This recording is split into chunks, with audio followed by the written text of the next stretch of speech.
Good morning. So I've had a few issues with the Toyota. What you hear running in the background is my F-150. It's warming up for the day. Uh, even though I got it selling the F-150, uh, I've been driving the Toyota, but uh, this whole week I've had some issues with it. It was running great, and then the carburetor started acting a little bit weird. And this has got the original Aisin carburetor, Aisin, however you say that, and a mechanical fuel pump, and all that's a 22R. Uh, it's near 400,000 miles on it. And I don't think it's ever been rebuilt. This is the original motor for this truck. Um, in any case, it started flooding out on me, so I'd have to hold the pedal all the way to the floor and turn it over to get it to run, and then I'd have to keep it revved, keep the butterfly valves open to give it enough air to keep running, and it was consuming quite a bit of fuel. So uh, day before yesterday, I took off early from work, and I went and I took the carburetor off, got a carb kit, got a Walker carb kit, went and rebuilt it, uh, sitting at my kitchen table, put it back on here, float and everything was adjusted properly. Uh, Yesterday I drove it to work, and the float was sticking again, but it wasn't at the beginning. So at the beginning it was fine. I drove all the way to work. 40-minute drive. I get 2 minutes from the job, and it died at a stop sign. And so I I figured that it was just flooding out again. So I took at lunchtime on the job, because I had new gaskets on it, so I knew it wasn't stuck real good. Took the top off the carb, because on this you can take out 4 or 5 screws, Phillips head screws on the top of the carburetor, and you pull the whole top of it off with the float and everything on it. And I bent the tab. I took the float off and the needle and seat, and I bent the tab a little bit so it'd have less fuel in the fuel bowl. So put that on, and it seemed to fix it. Uh, I made it all the way home, started doing it again, and I was thinking about it. Like everything, you kind of you try different things, and I don't like to just part change, but what I like to do is trying to diagnose and figure out logically what's wrong with the engine. So I I got to thinking last night. This fuel pump right here, I don't know if you can see it real well. Uh, to get up the hill, to get up to my house, I clamped the fuel line partially with this cheap old Chinese pair of vice grips. So that's from last night, just to choke down on how much fuel was going into the bowl. But these Toyotas, they have a problem where if the fuel gets to the top and it's tilted back, it'll spill over into the throat of the carburetor and it'll flood out. So if you ever take your breather off and you got a ton of vapor coming out, and it's just spilling over in there and it's flooding out. In any case, I'm going to take the mechanical fuel pump off, because I'm thinking, my logic is, which may be faulty, that this fuel pump has a in, has a return, and it has a to the line going to the carburetor. And my thinking is something in the. I've had these fuel pumps go bad. This is my third fuel pump on this truck in 15 years, 12 years, however long I've had it. And I'm thinking that whatever the valve situation is inside this, maybe the return is stopped, and it's not allowing the fuel pump to return once the needle seats in the bowl.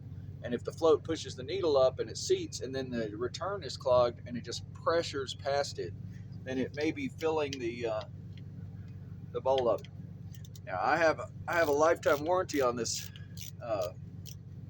fuel pump from O'Reilly's, because I have an account down there and everything, and so I had them order me one, and it's down there. So I'm going to go ahead and I'm going to drive my F-150 today, and I'm going to take this fuel pump down and get a new one and put it on and see if it fixes it. But that's what I'm doing this morning.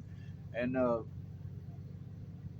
this truck is destined for a diesel swap eventually. But right now, I really just want to be able to drive it. It is my all-time favorite truck. I like my Chevy C60, but this 1986 Toyota pickup, the only thing that could be better on it is a solid axle, and I may eventually do that, but I'm okay with the IFS. It works. The independent front suspension actually works pretty good on this truck, and four-wheel drive works great. So I've never found it lacking. The only time that it's been an issue is when I had it diagonally,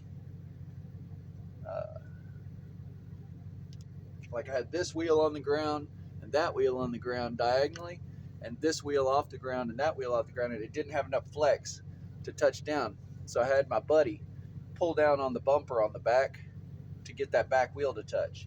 And I think that's another thing I've always wanted to do, is put a locker in it, because it would make both back wheels spin at the same time, and so I wouldn't end up losing traction as much. So an e-locker or an air locker, well, e-locker because I don't have an air pump on it. But anyway, changing the fuel pump out and pulling it off. I've got to get a flathead real quick. And I'm not even going to edit this video. It's at 6 minutes. I'm going to just keep it going. Let me grab a pair of pliers.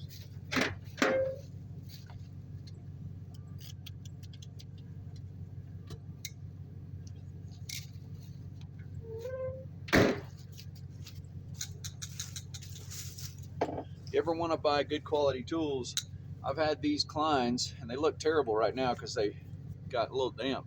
But I've had those Kleins, and you can see I've eaten a bunch of bolts and stuff off with them. These are the Journeyman series.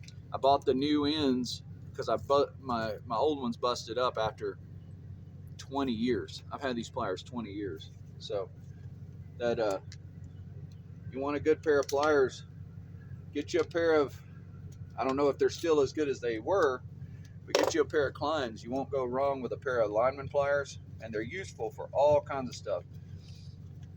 I just used those just now for pinching those little squeeze type hose clamp. I like the band clamp types, but the squeeze type works as well. I usually, if I have to change them out, well, come on now. That hose is nice and stuck. I was going to try and do this without taking the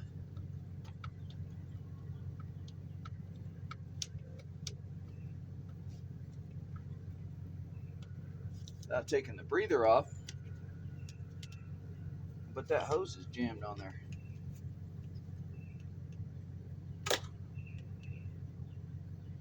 I'll just cut that. I'll change that fuel line anyway.